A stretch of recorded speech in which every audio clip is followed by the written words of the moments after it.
Hello, my name is Patrycja Rozwora, and you're listening to Kitchen Conversations. This podcast aims to open up the mysterious and vague Eastern Bloc to a broader audience.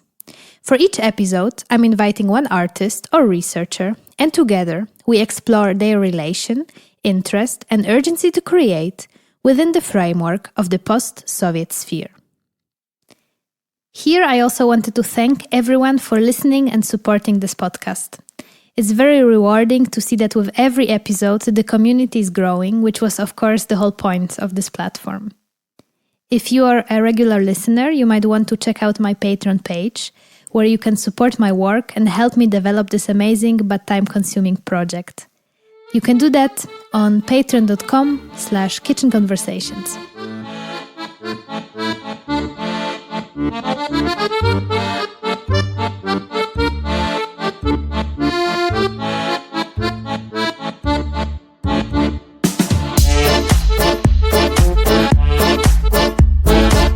This time, I sat at a kitchen table with Boxler and Ani Menua, two of the three creators of the podcast X3. The German X3, or the Russian Heze, is a first German-speaking podcast discussing different aspects of the German-Russian plus identity. Back in January 2020, together with Helena Melikov, who was unfortunately not able to join us today, the three of them created the podcast, which by now has more than 30 episodes released. All three of them were born in the former Soviet Union and migrated to Germany as kids. During our kitchen conversation, apart from discussing their podcast, which I very much love, we also spoke about the history of the German migration to the Soviet Union and then the migration back to Germany, about the beloved by the Berliners term Ostalgie, and, of course, Mama's Kitchen. Please welcome Julia Boxler and Ani Menua.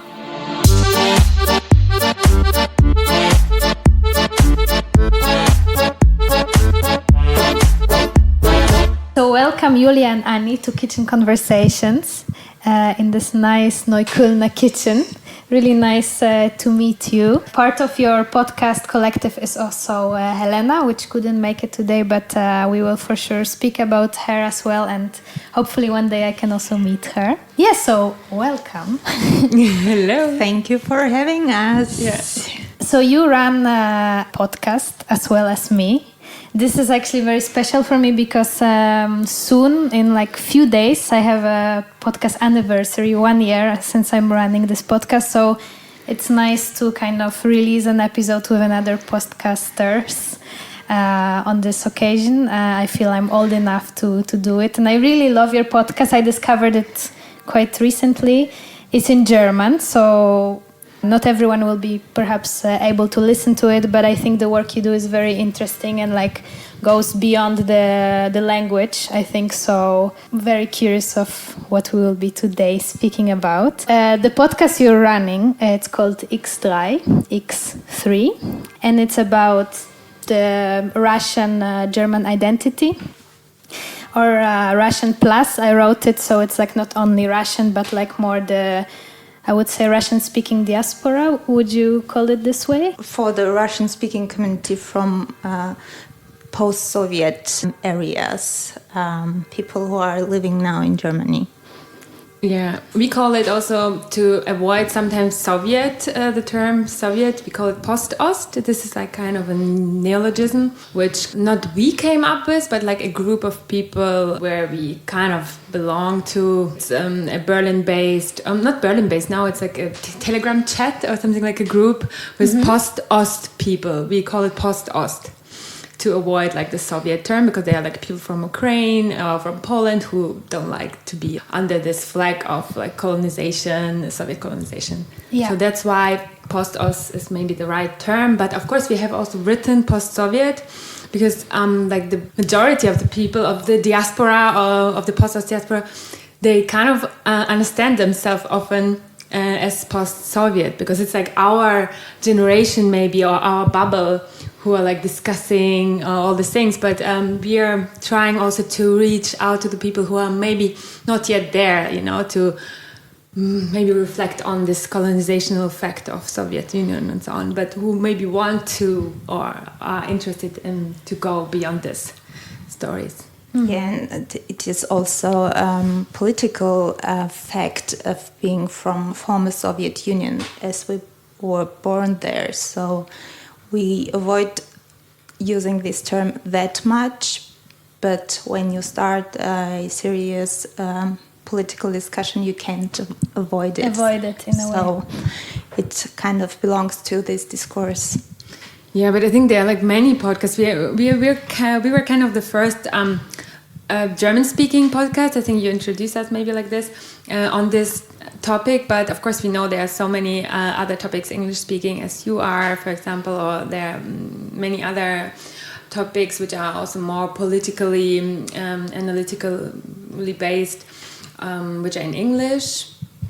But yeah, in Germany, even now, like we came out like 1.5 years ago. But today we have already like 4 or 5 more. There's a lot, yeah. It's like there's an Konjunktur, you say in German, like there's a rising of podcasts on this topic, and there's also a community. Podcast pandemic. It happened, I think, also in the pandemic, huh? Yeah, maybe, but somehow were planned already before. Like I think the idea, which is growing into you, like to reach out or to kind of like raise your voice, was growing longer time in all the people, but maybe some of them had only now the time, or like they were just like, okay, I go for this because I don't go to the bar or wherever to the university. No, exactly.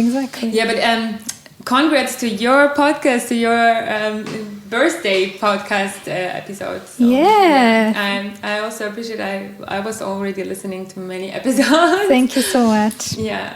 Also, that you are like Amsterdam based, now you're Berlin based. It's also an interesting. Maybe we can also talk about your podcast a little bit, since we have this podcast introspective here in this episode. Yeah, definitely. I think it will definitely like resonate, and perhaps we will see also the differences or the similarities, or why we started doing this and in this format and so on.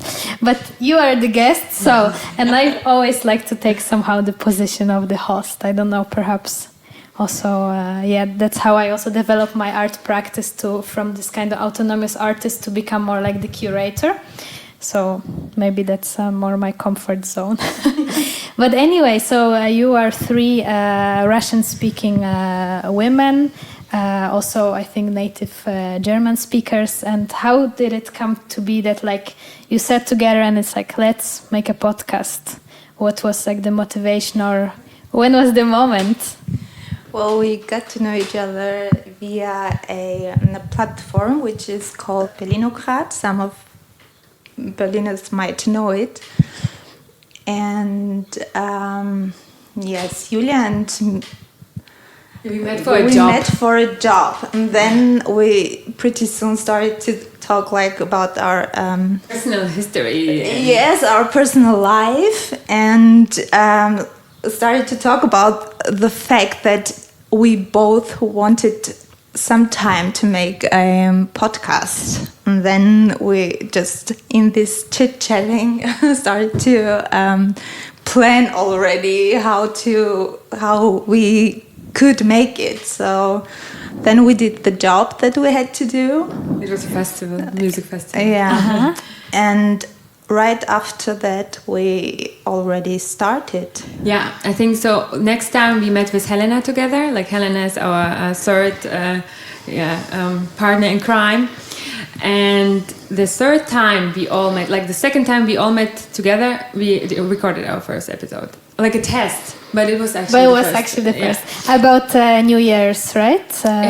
Maybe not. No, it wasn't the first episode we made. It was the first one which was published, but not the first one we recorded. I have no idea what did we record. I don't remember which one. Oh wow, we should kind of like, maybe Helena knows. We should ask her. We don't know, because we recorded some of them, like some also never published, because in the beginning, maybe it's a little bit like you're laughing a lot. We were laughing as hell in the first episodes, and also the recording was bad, and like it was fun, a lot of fun. But what we wanted to say is like that actually immediately we met through a job context, which was also on the topic of like PostOst or post-Soviet, like media and music related. But yeah, immediately we started to work together on the podcast, and that's how we know each other. You too, Helena and Ani, you know each other like longer time. You work together also for Helena's publishing house, Cosmos, Yes. which is in Berlin. So you have a longer friendship and work history. Julia came later on to us. Yes. And this is all how it started. So the name is X3, so like X3. The German one. X3. The German name, Pronunciation yes. It's the same name, but it's exactly two so different. What's there with the name? I feel there is some insight which I'm not fully entering because of my not knowing the Russian language. Well, this was the glorious idea, Julia's glorious idea about the name of this podcast, because Helena and I were living in Germany, and we didn't leave Germany for Russia or other post-Soviet countries, and the only one in our squad is Julia, who did that. So she's more involved in that modern language of people. Yeah, maybe I can say some words to the pronunciation is khaze in Russian, which is basically this is two letters, h is z, h and z. It's like in German it reads X3, but in Russian it would be like heze. And heze is an abbreviation, which is, as language evolves, maybe we left also in the 90s, we were kids, but like soon some more how you say, like short. In Russian, there's a long culture of abbreviations. I love abbreviations. Since I'm also journalistically involved, I write a lot in abbreviations, also in text. Now you have like this kind of new era internet abbreviation culture. And so heze means dick nose, like who is night. But you can also say it less vulgar. Sorry for that. Maybe there should be a trigger for swearing. It's fine. It's for adults. Yeah, but you can also say like more in this like childish language, or like here is night. Here means nothing specific. Like in Russia, you have a lot of funny swearings, and many are related to genitals. It's like not like in German, it's more like anal related, fecal related. And khaze means something like who the fuck knows, or fuck knows, or dick knows, like or kein Plan. In German, of course, they're like more like kind explanation for this, like kein Plan, like so no idea. And that's why why I was suggesting it is that we started from a point where we were like, okay, let's take this topic and try to kind of analyze it in this podcast form, and the topic is our all nowadays lives, our past, the past of our families, the future of all of us, and this migrational, let's say, diaspora topics. And where we started, it was like, we don't know where it leads, so khaze where it leads. In Russian you say khaze, if somebody asks you, hey, what's tomorrow with the weather or whatever, and you're like khaze. So that's you just like everybody's just saying it and using it. And since I was living there, I was coming back in 2015 till 2018 to Kazakhstan and Russia. I was kind of like catching up on this contemporary language. It's quite fascinating now when we come back to our countries, like how the culture changes, and then how you kind of feel almost the outsider, or you need some time to get into the new way people communicate. And definitely have that as well. You all share like the history of being part, or like coming from the, let's say, post-Soviet space. Now we will call it this way. I feel there's like a very specific migration history which you are working through, and that is like the migration history of German people moving to the area of the Soviet Union and then let's say, the migration back. So I would like you to speak a little bit about those histories, more general, and also like specifically to your histories, so to your like family histories. Yeah, since I'm the Russian German, like at least from my grandfather's side, I start like this thing because Ani has another special relation to this since she's not a Russian German herself. I was arriving in Germany in '96 with my family, who aren't all Russian Germans, but the history of Russian Germans, maybe quickly I try to say it like in a short form, like, okay, so in the 18th century there was like Catherine the Great, who became like Tsarine of Russia and was a badass woman, and she was a very smart woman. So to protect her country, or like Russia, and to also populate new land, to protect it from Ottomans. And back then they were afraid that the Ottomans will try to conquer some areas of Russia or Russian Empire. So she was thinking, okay, let's just populate this empty areas which are around Volga and also the Black Sea. There were some like huge empty areas. So at this time, she was like sending a letter to like an announcement to Germany, to the German the German minorities of religious minorities, or like farmers who were a little bit in need because there were wars also in Germany by this time. After like a long time of wars, there were many farmers who like lost land, or who were poor basically. So she invited them to come to Russia and to build up their settlements there. And she invited them, with many benefits. Like they didn't need to go to the military, they didn't need to pay taxes and so on. And the land was given for free. So there were these settlers, German settlers, thousands and 100,000 in the end, who were moving. And they were, of course, like people also who were religious minorities, who were maybe not welcome by this time back then in Germany. So they were like a diverse group already then. They were very diverse. So they settled all, and they lived there for 200 years almost. Like it was like in the middle of the 18th century. With the First World War, the problems started to begin for the settlers, for the Germans. Till then, they had like their own regions. They all where they kept the language. They kept like their even sometimes villages were moving all together. So they were like kind of like cooking in their own sauce, you know. And so during the First World War, there were already like the Volhyniendeutsche. It's like where Ukraine is nowadays. They were the first to be deported because of the war, but they could move back and settle back to their regions. And then the big deportation started in the Second World War, where Stalin started to deport the Germans because of Hitler, of course, who broke the pact they had together to separate Poland. Yeah.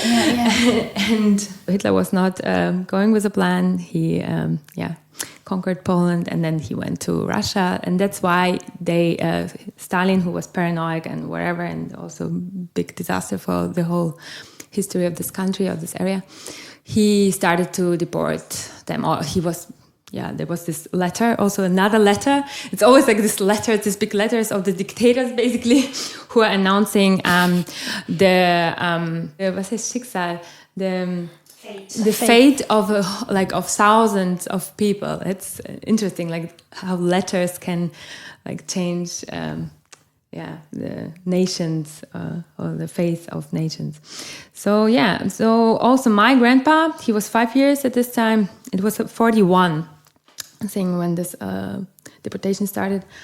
He was deported to Kazakhstan. That's where he grew up then, and also my father then, and like us later. Yeah, that's basically the short story till the Soviet Union. I mean, what happened then? We don't go in details like how the life was after deportation, because it's another topic. You can listen to our podcast maybe, or to other podcasts who go in details for all this kind of history. Yeah, and in the 90s, like with the breakdown of the Soviet Union, they didn't reestablish the Republic of German, because there used to be a Soviet Republic of Germans in Soviet Union in the 20s and so on. But in the 30s, they cracked it down already. That was like the first alarm, let's say. And it never was reestablished. Also, the German politicians, they were very interested in the 90s to reestablish this republic, but Russia, and this time they were not interested. And that's why the Germans were invited kind of by Germany, BRD, the federal state of Germany in the 90s, to move to their country of origin, which was like country of origin like 250 years later, or like 200 years later, 230 years later. It's a little bit crazy, but like to get to the whole story and to the details of the story, you really need podcasts and several podcasts, not only ours, because it's so diverse. Like every family has so many stories, so many histories, and there are sometimes so many countries involved. Also, like in my family, like the Russian-German side is from my father, but it's like his dad, my grandpa, who's a Russian-German, but he married my grandma, who is from the region where there were Polish and Ukraine. So it's already a mix. Then my father married my mom. And my mom, nobody knows where she is from because it's written Russian in her, like it was written in the Russian passport, they were written the nationalities, but somehow nobody knows. It's kind of like maybe she's also from the Ukraine, maybe they're Ukrainian Tatars, because she looks very different from all of us also. And there are many gaps in these histories, and that's the problem also. And that's also was one of our motivational pushes, like to kind of try to talk about the stories and try to get there where none of our ancestors were going, because in all this Soviet history, nobody was talking about any problematic topics, let's say, or history or whatever, was not wanted and was also dangerous, also for being German in Soviet Union. Of course, like Germany was a fascist antagonist. Till now even, kind of. So that's the purpose of all of this, like to try to talk about it and to get to some points of this crazy, very diverse story. Yeah. Mm-hmm. And also make it visible. This is a part of the history which is not very known in the German society. Definitely. I never heard of this, actually. Could you, Ani, tell a little bit about your migration story, or like the heritage of your family? It is really complicated, and Let's do the short story then. I was born in Armenia and grew up in Russia, and then moved someday to Germany in 1997. It was probably the last big immigration wave from the post-Soviet era. Yes, my personal history to Germany is that members of my family were always somehow related to Germany. They studied here or lived here. And so I remember when I was a child, it was like kind of thing always to mention that I will someday go to Germany. So we didn't know that Soviet Union was going to end, and life is so unpredictable. So yes, then one day I was in Germany, and the connection to the Russian-German community is that my sister is married to a Russian-German man. So I'm basically just interested in this topic because of my own family and because of my relation to this culture in whole, to the German culture and to the Russian culture. Yeah, maybe it's like similar to me, I guess, because in a way I don't have any like by blood nationalistic terms connections to Germany, or perhaps there are, but as I told you, Julia, it's not really spoken about out loud, but I do feel part of it somehow, I guess, because I speak German and my mom lived here, so I guess that's also interesting to think about our connections, not only through blood or like ancestors, but also others, you know, like perhaps friends or reading texts which we like about authors from those places, or other aspects.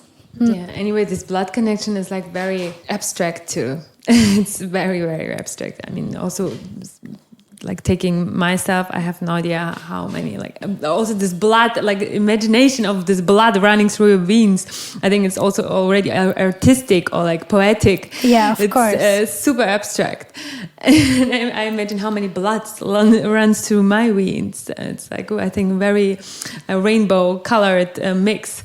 It is such an abstract construction of defining identity, but there always gets to, or you always get to the point that it somehow begins to play a role, not an important role, but when you just, like in my family, we have different nationalities. So for that part of the Armenian, Russian, German, I think it's important for the kids to know where their roots are. And this is important enough to start educate yourself to be able to answer questions when they want some answers. Mm-hmm. So you cannot say, I don't know. I think it's not a proper behavior. Yeah. Mm-hmm. Yeah, that's the point. That's the point. When did we start to think about this? Like, when that's a good point. Maybe, I don't know, when this wokeness came up here. That's also maybe the reason why nowadays so many projects and so many podcasts also other are born. So maybe we can talk about this a little bit. Maybe it's, I don't know if it's one of your interests or questions, but I like this idea of talking about our generation. So why we raise the voice now. I know, how do you think, Patrycja? I know you are the host. I trying to turn it again. I'm kind of taking the host hostage. No, but because you talk with many people, like from many post-Ost countries, I don't know. I think there is a wave. No, what is it now? What is going on? What are we part of? Yeah, I guess for me it was more that like I had a very big lack of knowledge of like other post-Soviet spaces, countries, or New East countries, or however we like to call it. And like my art was really defined by my Polish identity, and I was a bit like tired of this, and I wanted to expand it but still stay in my interest. And I guess it's the feeling also perhaps when you are a migrant, because I started doing also my podcast outside of my place, right? Or for like the home. Then you start kind of building your community, perhaps. I'm mostly speaking to artists or like creative people who live outside of their context, but still working within it. I guess it's maybe different when I would speak, let's say, to Polish artists living and always been in Poland, you know. So for me it was more that. And I guess also quite some time passed now, like more than 30 years now since the transformation. So maybe it's like finally a time where we can a bit look outside of it and be like, let's think what happened, how can we Also we have the kind of the power now, no? Like we are empowered maybe by our by our generation in terms of that we have the education to think about, the privilege, like of maybe having time to reflect this, of the privilege of traveling, so we could visit I don't know, for example, the countries of origin or other countries where we could meet other people and reflect on other histories or migrational histories. Yeah, and I think for us it was very crucial to realize that we are actually not proper German after a while. Even so, when we became as kids, I was 10, you were 13, but even with 13, where you say, hey, you're a teen already, you kind of like grew into the German society like smoothly, and then like 20 years later, there was like this kind of a moment where you realize, okay, of course, yeah, my best language I'm performing is German at the moment, and all these other things you kind of lived with naturally. Like in your family, you had the dishes, you had the talks at home, you had the photographies and so on, but you kind of were never like you were never questioning like and putting all the puzzles together, and why it was because this German ground here, it was not giving you the space or not asking you, not questioning it, because everything was meant to be German and everything else was like out of other, this othering process, which is now also is about to be reformed, let's say, politically, and also through the society. Now it's all questioned, like all this German nation state is about to crumble. And so since like 30% of the kids in the schools have migrational histories, it's going to be very quick, like in the next generation. We won't have this podcast maybe anymore, because I hope, because there will be next generation questions, Mm-hmm.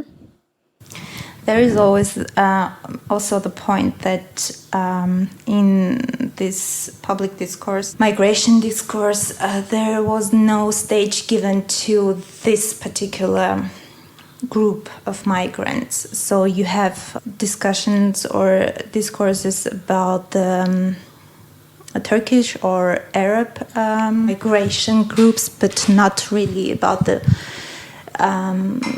let's call it post-Soviet in this context. And I didn't really understand why.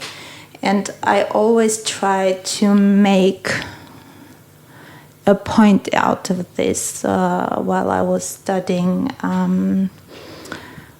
But I never succeeded to do it like seriously, not just on the basis of a private discussion or conversation between the professor and me.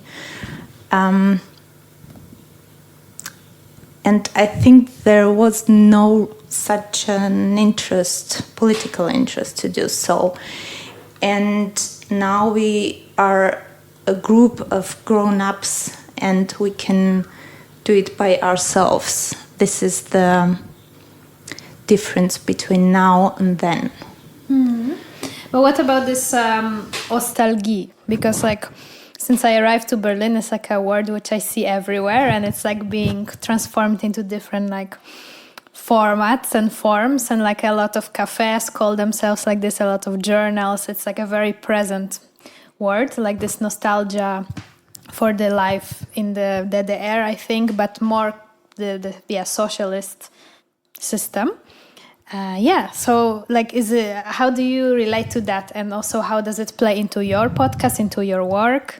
Do you benefit from it? Do you criticize it? Who actually produces this Ostalgie? I'm also curious of that. I think it is something which is very specific to Berlin, because in other parts of Germany you don't have it. It's like the most eastern western capital. Mm-hmm. Yeah. Yes, and it is kind of, it's a lifestyle now, and it does not detect like the history of it, because otherwise it would be more critical, of course.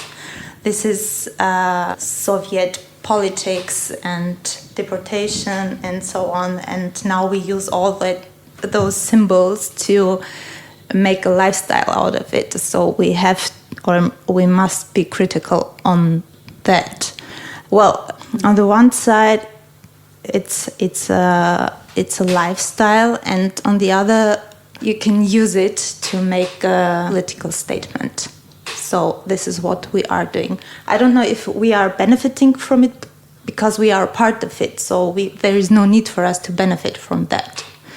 More how I meant is like, let's say, if maybe people are more interested in it now, then they want to dig more into the history and like are interested in what you are working on, or it's different type of people who reproduce it. Okay, I have an opinion on it. I have an opinion that also like Eastern German people are kind of like inner country migrants. And because I grew up in Eastern Germany. When we came here in the 90s, I grew up in Eastern Germany. So I really can tell the difference. We all can tell the difference, basically. There is still a difference because it's also recent history. It's like 30 years. It's the same, and they lived in another planet, let's say.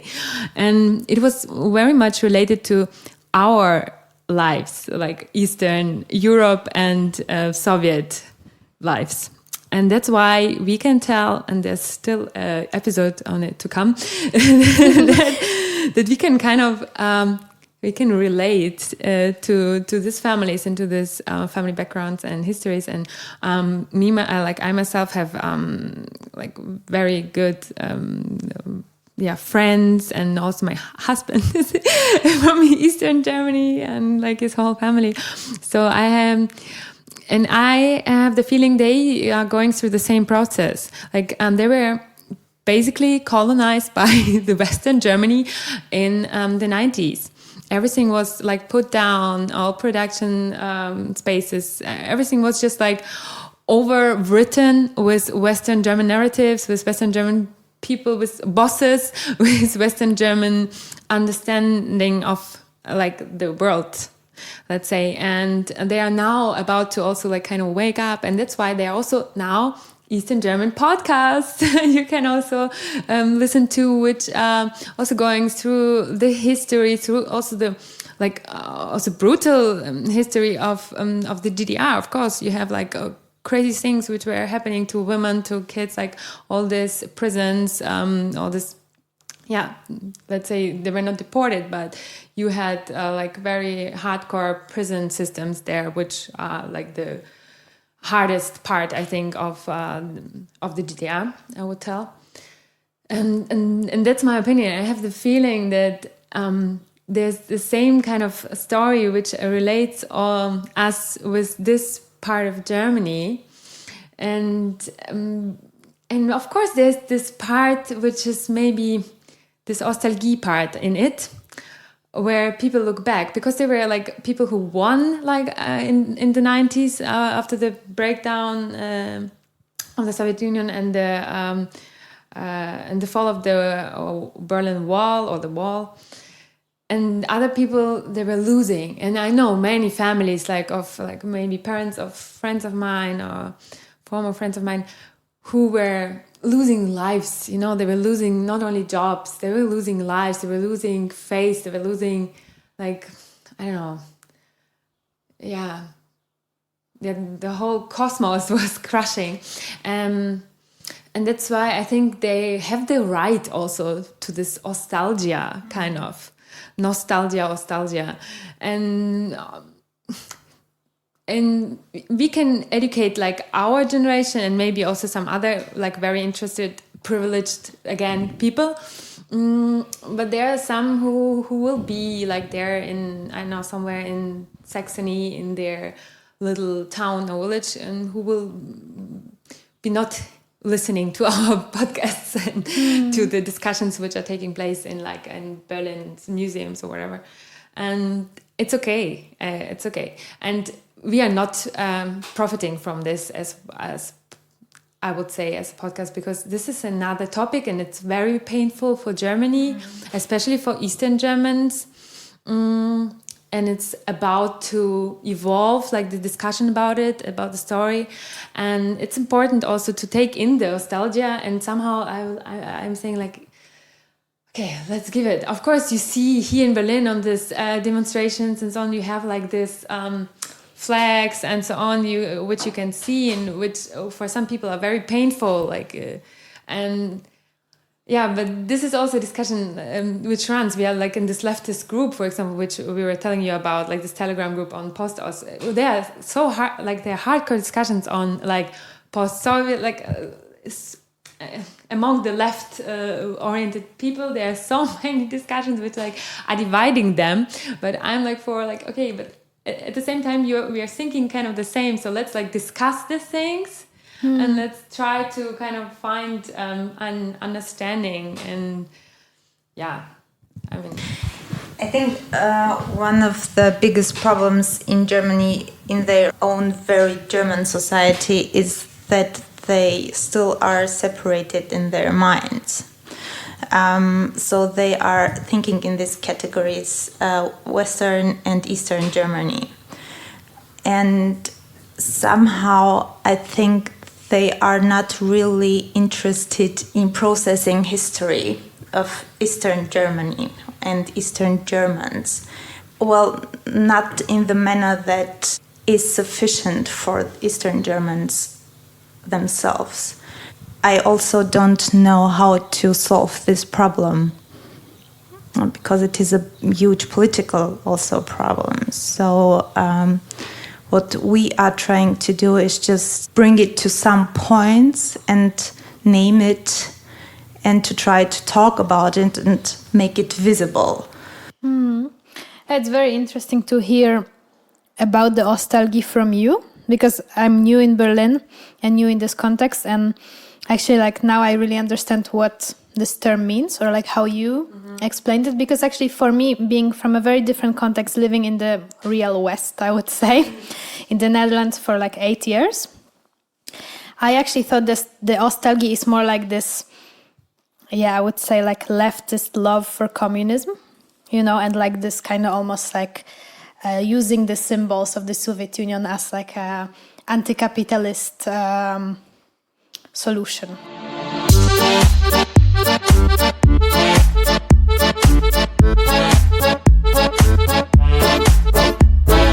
In one of your episodes, you speak about how when your parents arrived here, you were kind of like whispering in the shop to not be so loud with your Russian language, or like a native language which you were speaking with your family. And then this kind of process developed, and now you're like, or even like the families are quite loud speaking in the shop and public spaces, and almost like being proud of your place where you came, or like somehow the connection to the language. So yeah, I'm curious about that. And also the choice of you using actually German instead of perhaps Russian in the podcast. Using German in our podcast is that we aim to speak to a German audience, to make this part of German society visible to the German society. So we are not educating only our community, but educate is such a strong word. Yes, but somehow it is a form of education. And also our active, Helena's and my active language is German, although I'm speaking a lot of Russian, but still I translate from German to Russian or Armenian. So my way of thinking is in this linguistic terms rather German than Armenian or Russian. So it would be a problem for me to bring my thoughts this short amount of time so that the others understand me. Yes. Yeah, we had one episode in Russian. It was a friend of mine, a journalist, Yelena Barashova. And she was visiting me, and it was one of our first episodes, and it was great. I remember my parents were like, such a great woman. And she was speaking in Russian, finally. Because she's a great woman. But her Russian is also just like beautiful because she's like a Moscow-based journalist. She has her own podcast. She's doing audio and video content. So, and her voice is just like very, like, yeah, she's just like a professional, and she can. Her Russian is just like beautiful, you know. Like the language is beautiful, and of course we can also talk like maybe some beautiful sentence in Russian. Even me, who is maybe more fluent because I kind of like came back and lived there for 2.5 years. But you mean like I'm for example not very well in writing. I'm writing in Russian, but I will not be able to write like a text, like a journalistic text or so in Russian, because I would be maybe able, but I don't know how would it be in the end, and like how professional, how beautiful it will be. Because of course I'm even reading in Russian, and I'm able to read all this beautiful content in this beautiful language, but I'm not as able to reproduce it as in other languages, or like especially in German. You know, I'm communicating in Russian every day, also with my newborn kid, and with my family, and with many friends I have here. But it's another function for this language. Yeah. Yes, I think there is a huge difference between spoken and written language. In my case, I was for many years not speaking Armenian or Russian, but I was working with the language all the time. That means writing and reading it and translating. So when I started actively to speak again, because I was with people from there, it was very funny because I knew I speak a language which is dead, which is old, and which I generated by myself, only with me. And now it's kind of more vivid. But yes, there is it is a struggle to keep up with active and passive languages, written and spoken. So you have to be on point all the time, and it is almost impossible. Yeah, towards your first question, it was me, I think, talking about like this speaking Russian, like in the beginning, avoiding to speak Russian in public in the 90s, let's say, or maybe even in the beginning of 2000. Yeah, I think it changed. It changed already in Germany. Like it changed already, like in the teenage, you know, my perception of myself and my like history, also migrational history, changed since I was able to speak for myself. And also since I was invisible, I tried to make myself visible as a migrant, because like since that's why maybe also the discourse, the discourse is invisible in Germany, because most of our community is kind of invisible, since let's say the phenotype is like Western European. That's why maybe also it took us time to make this visibility now in this media space, since we were not as visible as other migrants who are just like visible from the phenotype, which is kind of, I don't know, I think it's in Germany, being a visible migrant in Germany is hardcore, because I think Germany is still till now very, very conservative and very national driven, like national state driven, and it's not fun to being raised here like this, except maybe of Neukölln, where I live, or other areas. Maybe also, for example, Köln. Köln is a very diverse city too. I just was visiting there recently. There are some like this melting pots, or where it's kind of cool and it's nice, and you have many like a diverse space where you can grow up in a relatively safe space. But yeah, that's coming back to the language. So since we were invisible in the 90s, if we would not talk, nobody would recognize us maybe as not corresponding to the environment. That's why as a kid, of course, not even as a kid, as my parents also say, we try to be like, not too loud, not too outstanding. Because also I grew up in Brandenburg, which was, especially in the 90s, a very a big spot of neo-Nazis. It's also like another story, but it's a GDR-related content. Again, it's not something we can speak about here in all the depths of the thematic. But yeah, it was a big problem. It's still a big problem. The right nationalists in the Eastern Germany, let's say. Yeah, so we try to like not be too loud and too visible.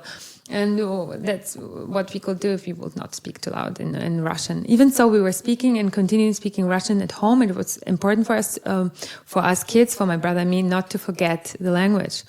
Also, but yeah, my brother and me, we started very quickly to speak German among each other, which changed later. Now we are trying to communicate in Russian. In between.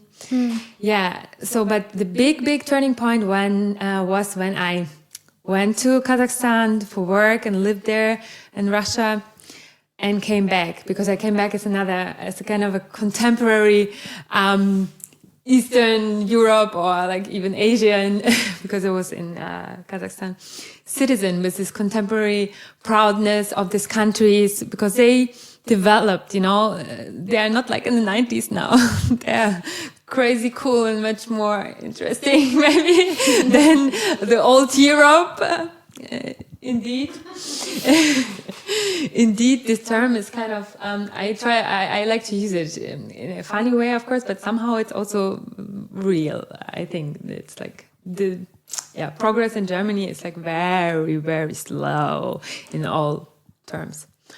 Yeah, and when I came back, my parents remarked when I was visiting them that I was like speaking loudly Russian everywhere, and they were like remarking it, and I was like, yes, and that's what we're gonna do, and we're gonna continue it.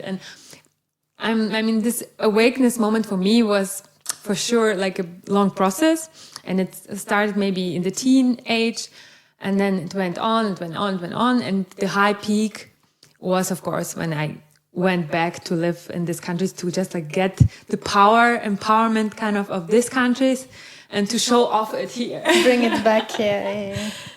Yeah. And my parents are now also I also brought it back to my family, I have the feeling. And I think they will stay this too. Are your families listening to your podcast? Do they follow your work? Mine is not. But isn't it your father who's commenting all our posts? But I'm not sure he's listening to it. But yeah, he's just proud of it all. So supporting, yes. But I don't know if we talk about some topics, since I really trust my parents concerning, let's say, building political opinions, because I think I can and I know is coming from my parents. They taught me everything. We are discussing a lot. This is why he is sometimes commenting on something. Sending hard. Yeah. I think my brother's girlfriend is listening to it. Thank you for that. And then she's telling everybody else what we were talking about. Yeah. Efficient. Yeah, my brother is listening. Like, thank you, спасибо, Женя, to all our episodes. But he's also a maniac in everything he's doing, and he's commenting every time he has something to comment. He's commenting like long comments, and we appreciate this a lot, because if you send out so much content, you're like, and you will not like get any feedback, it would be very, very weird, I think. So, but since we are very happy to get feedback from our listeners and also from our families, from my brother, for example, and we love it and we appreciate it, and try to maybe kind of like follow his suggestions. He's someone with suggestions, so he's sending suggestions, and which also might help us in the future for next episodes related to these topics or so. But sometimes it's also like suggestion. Oh, you missed on this point. But of course, as you might know, Patrycja, you don't have time. It's like very limited.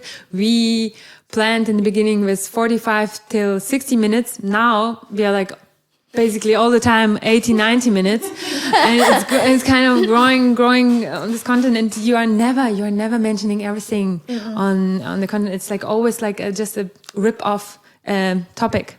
So but we are happy, and I know my parents in the beginning were listening together to episodes, and then they were like also feedbacking when I was visiting them. But I think now they don't have time. It's also summertime. They're in the garden. Also, my mom likes working a lot. And my dad, I have no idea. My dad is listening to a lot of content. He's like content maniac. He has many podcasts and vlogs and YouTube channels he's following and watching and listening.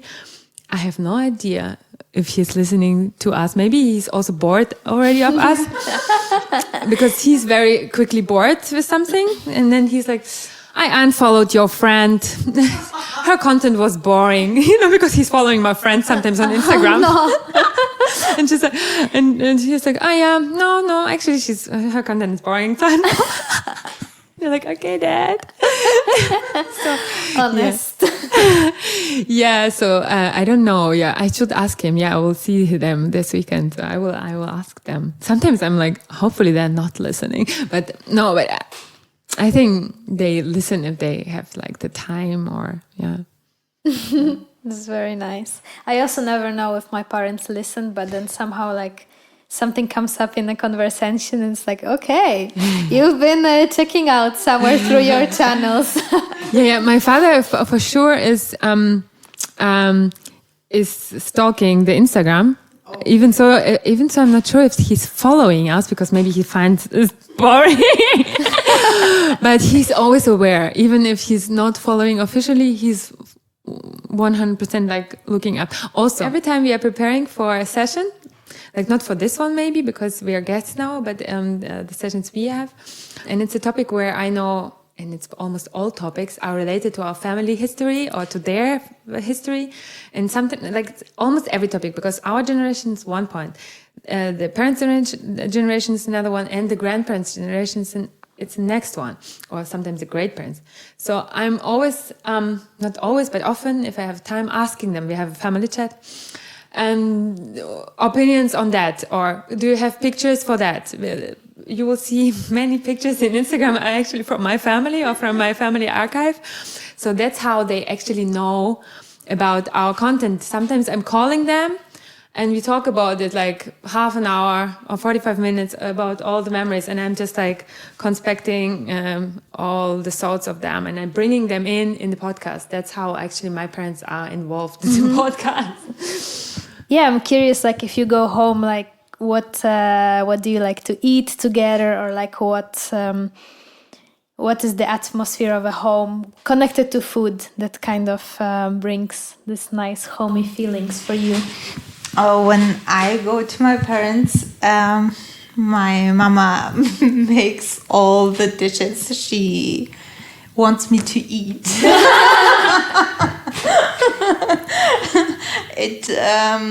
It's soul food. It's mama's soul food, and she's observing me while. If you like it, if you eat it, if I eat it, it's really interesting, and yes, I love it. And my father and she cook together, so it's like I love it so much.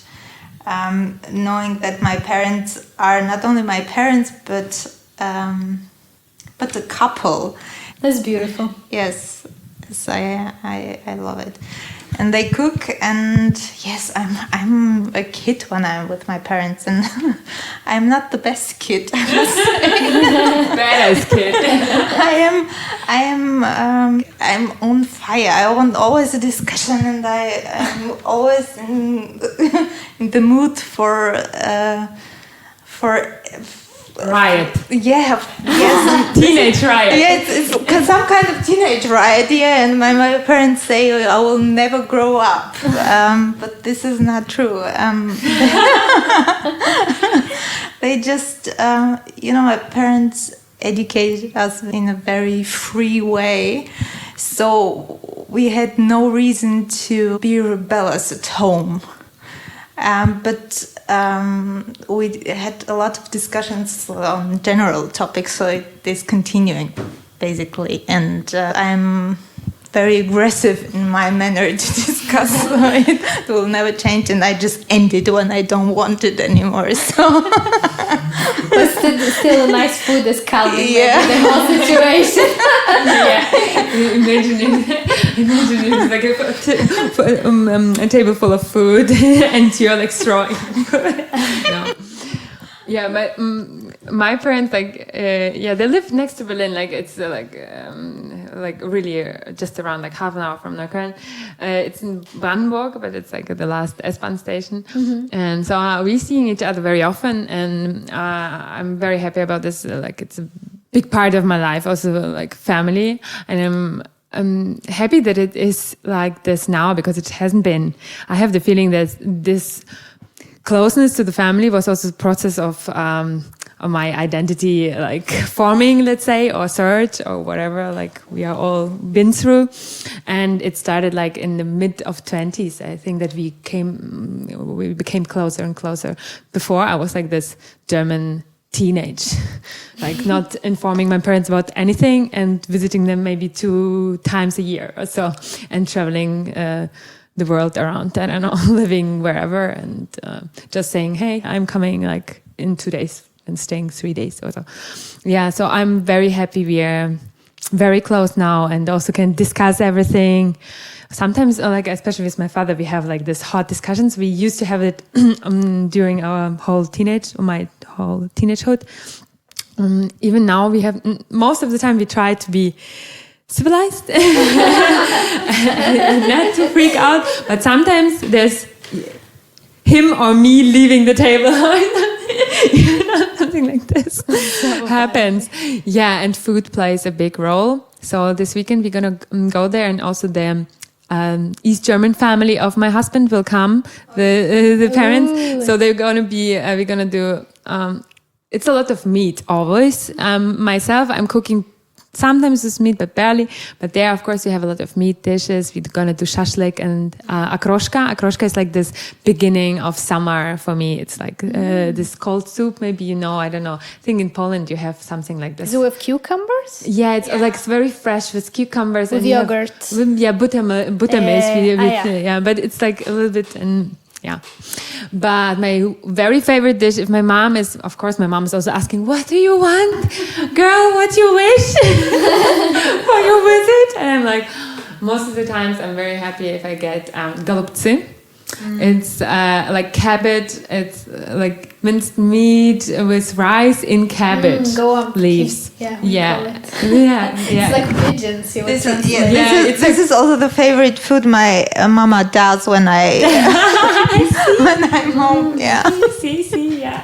Yeah, that's I love it. I just really like it a little bit. I like everything. Yeah, that food plays a big role, I think, in all our cultures, in all our countries. Kitchens. Yeah, in all our kitchens, yeah. Nice. Thank you so much for the conversation, Julia and Ani. I'm very happy that I think you're like the second people I meet in Berlin, like also for a conversation and more like like the interests we share. I think it's very exciting that we are in one city. Hopefully we'll meet again. And thank you for sharing all the thoughts and just like also your work, very, very interested, and also the part with the history. I think we touched a little bit upon it. I guess people can take from it and listen to other podcasts. At the end, I wanted to ask for some podcast recommendations. Maybe each of you can say like one podcast which you like and would like to share. Can be like any language. There are two new podcasts which I really appreciate, and they're both Polish, but from two Polish guys. One friend of mine, and the other one is kind of my Instagram friend, let's say, podcast friend. Yeah, it was also like a new. They're both queer, and they're queer East PostOst. Let's say queer PostOst podcasts, and they're both in German. So I think that's the new like. That's the next step, like that podcasts go into PostOst topics, but in special topics, specific topics, like deeper in special interests and so on. And like, I mean, queer is like everybody's interest, and we also have, we will have also more episodes on queer people and queer history, let's say, of PostOst people or PostOst community. But yeah, the one podcast is Ostalgie, and the other one is PostOst Pride from Fabio, and Ostalgie is from Kai. I don't really listen to podcasts. It's like, I do it occasionally just to know what's going on. But when I'm listening to something, it's for the reason to gather information, and then I do it like intensively and obsessively. But there is no particular podcast I'm listening to except of Arzamas, the Russian platform, like educational concept of podcasting on different topics. I think it's very informative and interesting to listen to. Nice. Thank you so much. Thank you. Thank you a lot, and happy birthday for Kitchen Conversations. Yeah. Thanks.